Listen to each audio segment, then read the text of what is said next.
13 अक्टूबर सन 2023 भारत के एक स्टेट के एक मुख्यमंत्री ने बयान जारी किया कि जो भी फिलिस्तीन के समर्थन में बयान जारी करेगा या फिलिस्तीन के साथ खड़ा होगा उसके खिलाफ कार्रवाई की जाएगी। उन मुख्यमंत्री साहब को लगता है कि जो लोग फिलिस्तीन का समर्थन कर रहे हैं वो आतंकवाद के समर्थक हैं। ऐसा नहीं है सर। जो लोग फिलिस्तीन का समर्थन कर रहे हैं, फिलिस्तीन के साथ खड़े हैं, जो लोग फिलिस्तीन के हक की बात कर रहे हैं, वो दरअसल इंसानियत के समर्थक हैं। मैं आज आपको बताना चाहता हूं कि पूरे हिंदुस्तान में जो मीडिया एक परसेप्शन कायम कर रहा है कि जो लोग फिलिस्तीन का समर्थन कर रहे हैं, जो लोग फिलिस्तीन के हक की बात कर रहे हैं, मीडिया उनसे चीख चीख के सवाल पूछ रहा है कि बताओ हमास के साथ हो। फिलिस्तीन के साथ अगर आदमी ने कहा तो कहता हमास के साथ हो।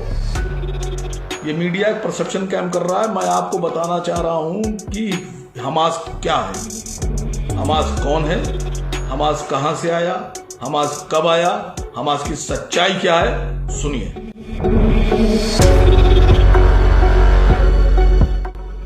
ये बात उस वक्त की है जब गाजा के गवर्नर, एक्टिंग गवर्नर यित्जेक सेगेव हुआ करते थे, एक यहूदी। यित्जेक सेगेव जो एक्टिंग गवर्नर थे 1980 के दशक के, वो बोल रहे हैं कि उन्होंने 1980 के दशक में न्यूयॉर्क टाइम्स के एक रिपोर्टर को यह बयान दिया। क्या बयान दिया? उन्होंने कहा कि फिलिस्तीन के लोग पीस चाहते हैं, शांति चाहते हैं। फिलिस्तीन के लोग एक आजाद राष्ट्र चाहते हैं और वो पीस चाहते हैं, इसलिए उनको पीस न देना पड़े। वो सेकुलर लोग हैं, उनकी बात हम नहीं मानेंगे, उनकी शांति की बात को हम नहीं मानेंगे। इसलिए हम कौन, यित्जेक सेगेव कह रहे हैं कि हम लोग यानी यहूदी इजरायली एक संगठन का निर्माण कर रहे हैं, उसका नाम है हमास।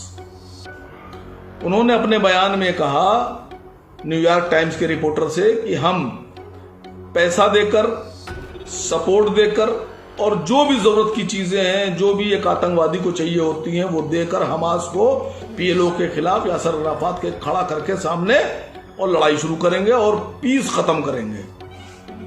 ये बात 1980 के दशक की है। और आप हम पर इल्जाम लगाते हैं कि हम आतंकवाद का समर्थन करते हैं। बना कौन रहा है? खड़ा किसने किया?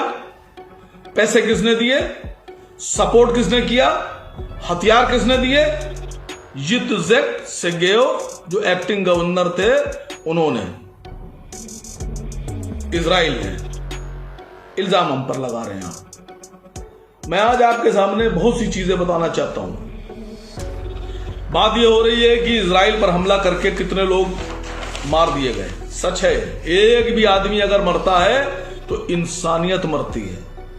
मैं अपने हिंदुस्तान के इन तमाम मीडिया हाउसेस के जो एंकर्स हैं इनसे कहना चाहता हूं कि आप ये क्यों रिपोर्ट नहीं दिखाते हो? क्या आपके पास ये रिपोर्ट अवेलेबल नहीं है? मैं बता रहा हूं कब, किस सन में, किस साल में फिलिस्तीन को कितनी जानों का नुकसान हुआ, कितने फिलिस्तीनी शहीद हुए और कितनी जानों का नुकसान इजराइल को हुआ। 2008 853 इजरायली मारे गए, 3200 फिलिस्तीनी मारे गए। 2009 में 123 इजरायली मारे गए, 7460 फिलिस्तीनी मारे गए। 2014 में 2796 इजरायली मारे गए, 19,807 फिलिस्तीनी मारे गए। 2015 में 339 इजरायली मारे गए और फिलिस्तीनियों को 14,813 फिलिस्तीनियों को अपनी जान से हाथ धोना पड़ा। 2018 में 130 यहूदी मारे गए, फिलिस्तीनी इजराइल के लोग मारे गए। और उसके बाद जो हमला किया, एयर रेड्स डाली, रॉकेट दागे इजराइल ने गाजा पट्टी पर, तो पता कितने लोग मारे गए थे 130 के बदले में? 31,558 मुसलमान फिलिस्तीनी मारे गए। ये क्यों नहीं दिखाते हैं यहां? 2019 में 133 इजरायली मारे गए और फिर पलटकर जो इजराइल ने हमला किया, रॉकेट दागे, हवाई हमला किया, तो अभी की बात है, उसमें 15,628 फिलिस्तीनी मुसलमानों को शहीद कर दिया गया।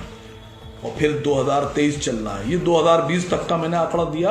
क्या आप लोग के पास ये आंकड़े नहीं है? बिल्कुल होंगे।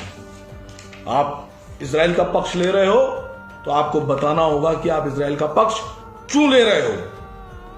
आपको अपनी बात साबित करना होगी, खाली मुंह से कहने से नहीं होता है। आप हमें साबित कर दो, हम आपकी बात मान लेंगे कि इजरायली मजलूम है। हम आपको बता रहे हैं, जिस गाजा पट्टी का हम लोग सपोर्ट कर रहे हैं फिलिस्तीनियों का, उस गाजा पट्टी की हकीकत और असलियत पूरी दुनिया की मीडिया सामने नहीं रखती है, लेकिन फिर भी खबरें दबी नहीं रहती हैं, सामने आ जाती हैं। आपको पता है गाजा का जो एरिया है उसका पूरा कंट्रोल इजराइल के हाथ में है। ना तो इजराइल के किसी बॉर्डर से कहीं से भी इजरायली नहीं चाहते हैं कि कोई फिलिस्तीनी जो गाजा में रह रहा है बाहर आए।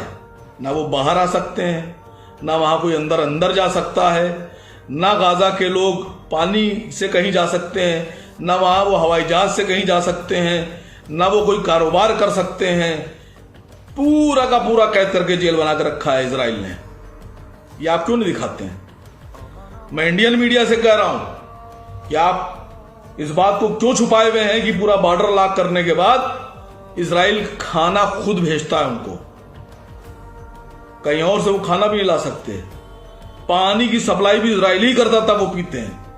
आपको पता है जो पानी इजराइल की तरफ से गाजा के वासियों को, फिलिस्तीनियों को दिया जाता है, वो ऐसा पानी है जिसके बारे में यूनाइटेड नेशन कहता है कि वो पीने योग्य नहीं है, कंटेमिनेटेड वाटर। ऐसा पानी जिसके बारे में कहा जाता है कि वो पानी अगर कोई पिएगा तो गारंटी के साथ पीने वाले को कोई ना कोई बीमारी मिलेगी ही मिलेगी।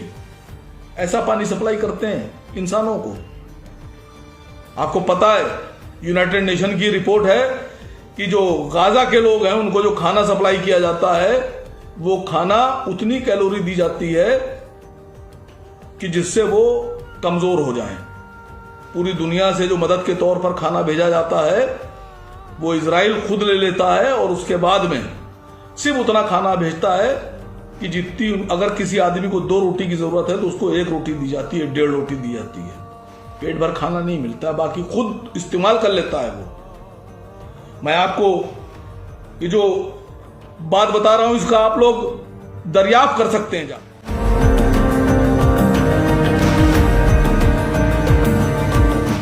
मैं बहुत अफसोस के साथ ये बात बताना चाह रहा हूं। मैंने आपके सामने आंकड़ा पेश किया कि कब किस सन में कितने मुसलमान मारे गए और कितने इजरायली।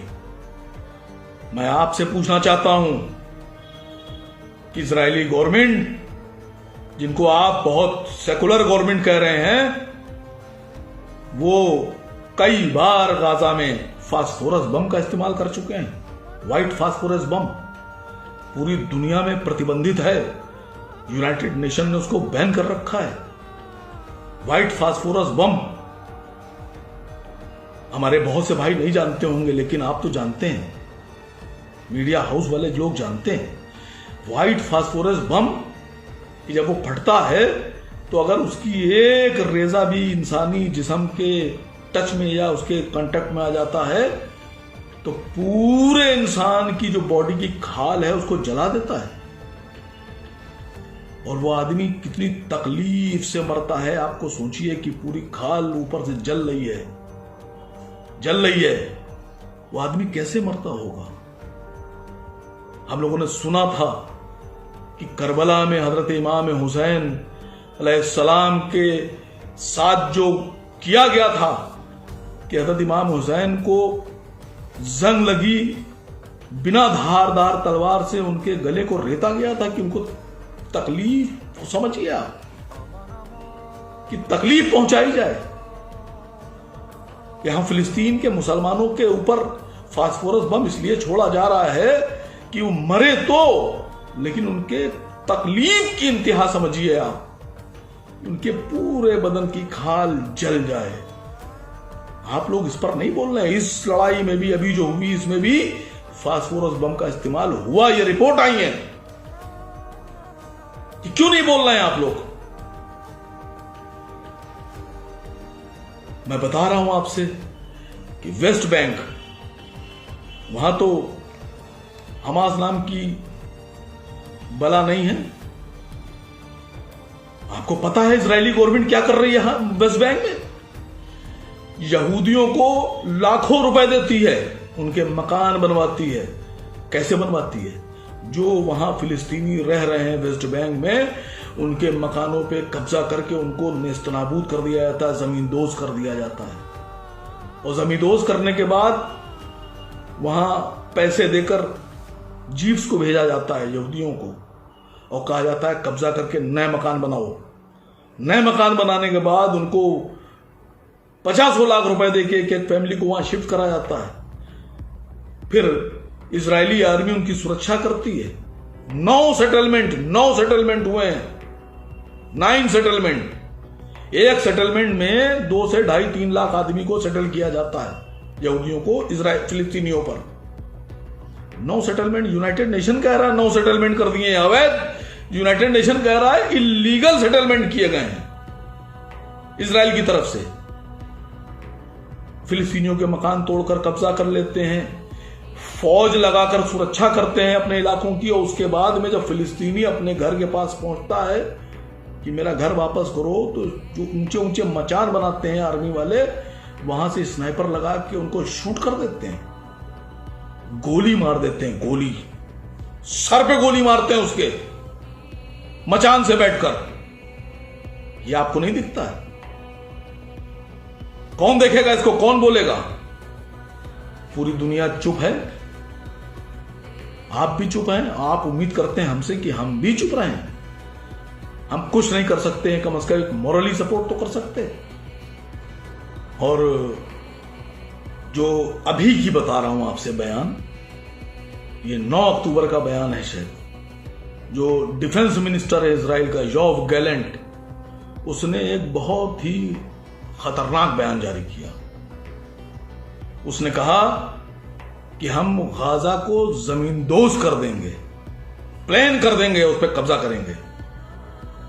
उसने कहा, योव गैलेंट एक डिफेंस मिनिस्टर, आतंकवादियों की ऐसी भाषा नहीं होती है इतनी खतरनाक जितनी एक डिफेंस मिनिस्टर बोल रहा है। योव गैलेंट बोल रहा है कि हम गाजा में न खाना दे जाने देंगे, न पानी जाने देंगे, न बिजली जाने देंगे, न दवाओं की सप्लाई होने देंगे, और इनको जानवरों की तरह मार देंगे, इनकी जिंदगी नरक कर देंगे।